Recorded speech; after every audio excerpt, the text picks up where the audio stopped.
सर्दियों की बात है। सुबह के 4 बज रहे थे। जयपुर की एक बारात अलवर से लौट रही थी। ठंडी हवाओं ने बस और गाड़ियों को घेर रखा था। धुंध इतनी गहरी थी कि सामने की सड़क मुश्किल से दिखाई दे रही थी।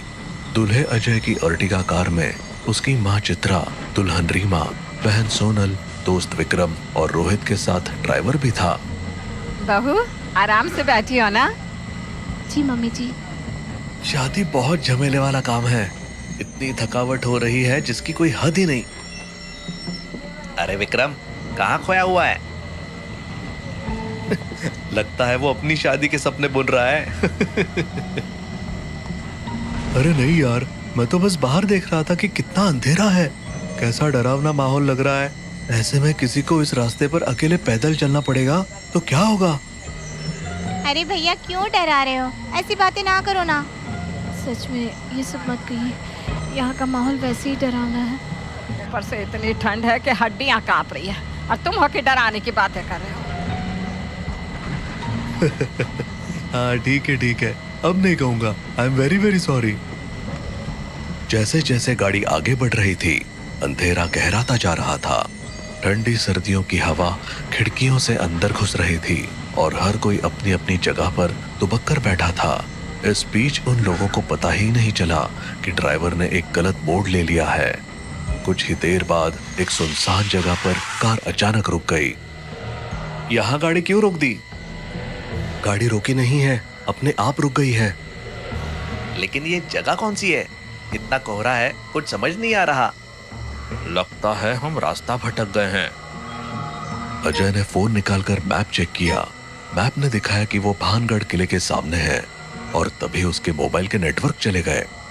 इस दौरान ड्राइवर ने गाड़ी से उतरकर उसे ठीक करने की कोशिश की, लेकिन गाड़ी का इंजन दोबारा स्टार्ट नहीं हुआ।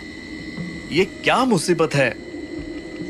मेरा फोन भी काम नहीं कर रहा, नेटवर्क गायब है। हे भगवान, ये तो भानगढ़ का किला है। सुना है यहाँ रात को कोई नहीं रुकता। ओए, मजाक मत कर यार, सच में डर लग रहा है। चारों तरफ जंगल से अजीब अजीब आवाजें आ रही थी, कुछ जानवरों की और कुछ ऐसी जो पहचान में नहीं आ रही थी। अजय और विक्रम ने गाड़ी ठीक करने की बहुत कोशिश की, लेकिन सब बेकार था। लगता है हमें यहीं रुकना पड़ेगा। अभी सुबह होने तक 2-3 घंटे हैं, उसके बाद ही कुछ हो पाएगा अब। लेकिन ये आवाजें, ये तो और डरावनी होती जा रही है। मुझे बहुत डर लग रहा है। क्यों ना किले के अंदर चलते हैं, शायद वहां ज्यादा सुरक्षित हो। नहीं, ये भानगढ़ का किला है, ये भूतिया है। आप लोगों को मालूम नहीं है क्या?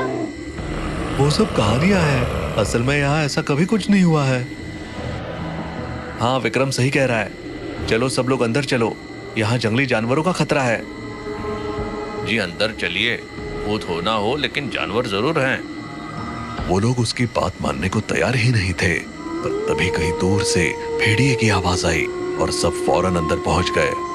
किले का माहौल बिल्कुल सुनसान और डरावना था। दीवारों पर उगी झाड़ियां और मकड़ी के जाले उसे और भूतिया बना रहे थे। वो लोग अभी अंदर पहुंचे ही थे कि एक तरफ से चमगादड़ों का झुंड उड़ा। सबका दिल दहल गया। हे भगवान, मेरी जान निकल जाएगी। हिम्मत रखो बहू, बस कुछ घंटे की बात है। मुझे लग रहा है कि कोई हमें देख रहा है। पागल मत बनो, यहाँ कोई नहीं है। सबने किले के एक कोने में जगह बनाई और बैठ गए। ठंड बढ़ती जा रही थी और डर का माहौल गहराता जा रहा था। तभी सोनल ने एक बार फिर कहा, सच में किसी ने मुझे देखा, मैंने उसकी आंखें महसूस की। इस बार सब चुप हो गए। तभी पास की दीवार से एक अजीब सी खरोंच की आवाज आई। ये क्या था? शायद कोई जानवर होगा। तभी दीवार पर एक परछाई दौड़ती हुई दिखाई दी। वो क्या था? सबने पलट कर देखा, लेकिन कुछ नजर नहीं आया।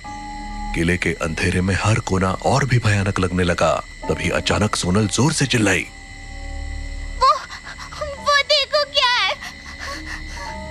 सब इकट्ठे होकर खड़े हो गए। विक्रम ने अपनी टॉर्च निकाली और चारों तरफ रोशनी डालनी शुरू कर दी, पर वहां कुछ नहीं था। वो वापस आराम से बैठ गया। किले के अंदर अंधेरा गहराता जा रहा था। ठंडी हवा की सहरन हड्डियों तक पहुंच रही थी। हर कोई किसी न किसी तरह अपनी घबराहट को छिपाने की कोशिश कर रहा था, लेकिन डर का साया धीरे धीरे सभी पर हावी हो रहा था। रीमा, जो कोने में चुपचाप बैठी थी, अचानक झटके से उठी। किसी ने मेरे कंधे पर हाथ रखा। क्या? कौन? रीमा ने पलटकर देखा, लेकिन वहां कोई नहीं था। उसकी आंखें डर और हैरानी से फटी रह गई। यहाँ कोई नहीं है, शायद तुम्हें वहम हुआ होगा। नहीं, मैंने साफ महसूस किया था, ठंडे हाथ जैसे बर्फ हो।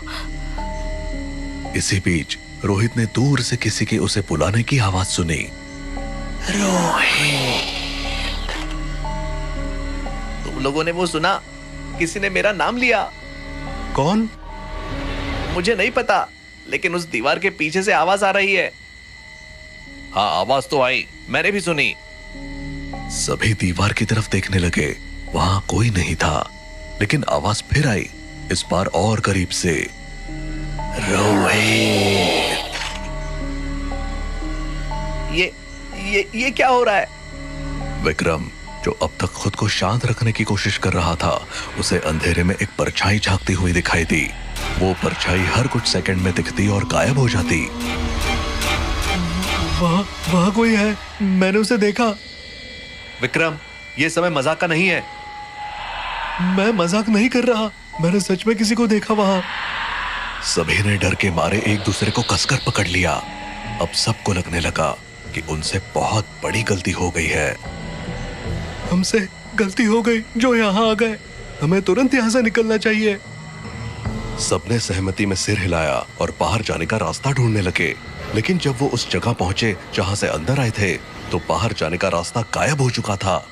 किला एक भूल भुलैया में बन चुका था। बाहर कैसे जाए हम? रास्ता कहाँ गया? ये कैसे हो सकता है? तभी उनकी नजर किले की दीवार पर पड़ी। वहां एक पत्थर का शिलालेख टंगा हुआ था। उस पर लिखा था, यहाँ राजकुमारी रत्नावती का वास था, जिसे उसकी शादी वाले दिन छल से मारा गया था। उसकी आत्मा आज भी यहाँ भटकती है। ये क्या है? क्या ये सच है? यहाँ कुछ भी हो सकता है।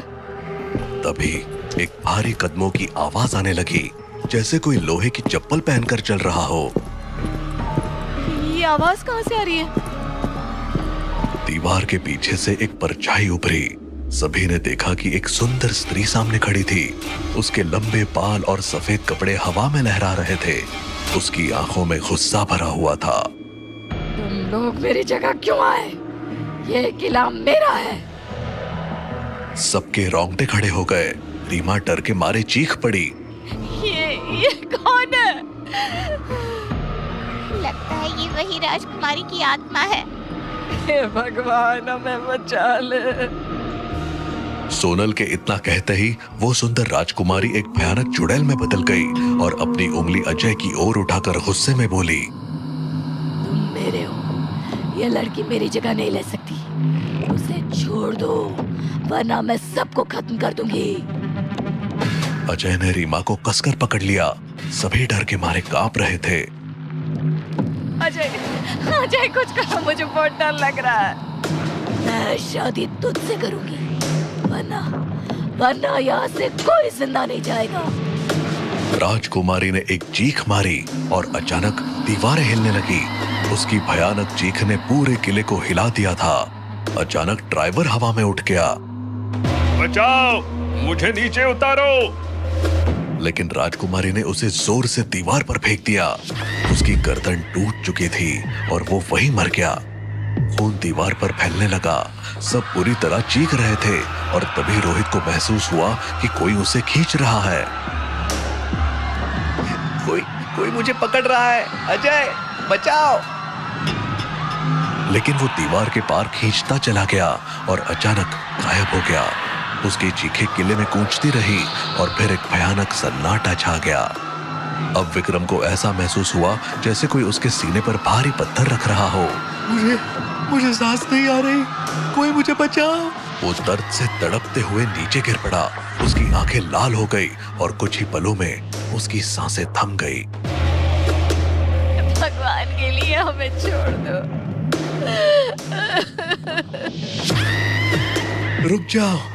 रुक जाओ। मैं तुमसे शादी करने को तैयार हूँ, लेकिन मेरी फैमिली को छोड़ दो। तुम्हारा ये निर्णय तुम्हें बचा सकता है, लेकिन तेरी ये पुरानी दुल्हन अब मेरी बंधक रहेगी। रीमा को एक अदृश्य शक्ति ने पकड़ लिया। वो चिल्लाई, लेकिन कोई फायदा नहीं हुआ। राजकुमारी ने शादी की रस्में शुरू करवाई। जल्दी करो, सिंदूर लाओ, मंगलसूत्र लाओ। लेकिन अजय चुपके से अपनी जेब से गंगाजल निकालने की योजना बना रहा था। जैसे ही राजकुमारी ने सिंदूर की मांग की, अजय ने फुर्ती से गंगाजल उसकी ओर छिड़क दिया।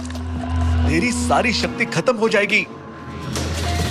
लेकिन गंगाजल से राजकुमारी कमजोर होने के बजाय और भड़क गई। तुमने मुझे धोखा दिया, अब कोई नहीं बचेगा। उसकी चीखों से पूरा किला कांपने लगा, दीवारें गिरने लगी। राजकुमारी ने अपना सारा क्रोध किले पर निकाल दिया। हमें यहाँ से बाहर निकलना होगा। भागो। बाहर जाने का रास्ता कहाँ है? सब बाहर जाने का रास्ता ढूंढ रहे थे, लेकिन पूरा किला अचानक ढह गया और सब दबकर मारे गए। सन्नाटा छा गया, बस राजकुमारी के रोने की आवाज गूंज रही थी। पर अगले ही पल राजकुमारी का रोना बंद हो गया और वो किला फिर से खड़ा हो गया।